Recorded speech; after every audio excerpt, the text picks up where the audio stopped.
গরমের দুপুরে যদি ঠান্ডা ঠান্ডা এক গ্লাস তরমুজের শরবত পাওয়া যায় আর তার সাথে ফ্রি হচ্ছে পরের দিনের জন্য আইসক্রিম, কেমন লাগে বলুন তো? বেশ ভালোই লাগে, তাই না? তাই জন্য বাড়িতে যেটুকু তরমুজ ছিল সেটুকু কেটে প্রথমেই আগে ফ্রিজে রেখে দিয়েছিলাম একটু ঠান্ডা হোক। তারপর তরমুজটা বার করে নিয়েছিলাম, বার করে সেটাকে মিক্সিতে ব্লেন্ড করে নিয়েছিলাম। আর ব্লেন্ড করার সময় তার সাথে দিয়ে দিয়েছিলাম অল্প একটু চিনি, বিট নুন, আর দিয়েছিলাম জলজিরা। যদি চান লেবুও দিতে পারেন, খারাপ লাগবে না। আর তারপর সবটা ভালো করে মিশিয়ে নিয়ে আমি প্রথমে ঢেলে নিয়েছিলাম আইসক্রিম মোল্ডে, কারণ দুজন যেহেতু খাবো দুজনের জন্যই আইসক্রিমটা পরের দিনের জন্য থাকবে।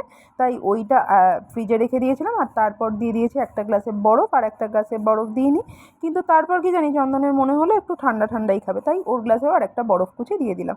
আর দিয়ে দুজনের জন্য রেডি হয়ে গেল তরমুজের শরবত। আর গরমের দুপুরে দুর্দান্ত লাগলো। সবাই খুব ভালো থেকো, টাটা।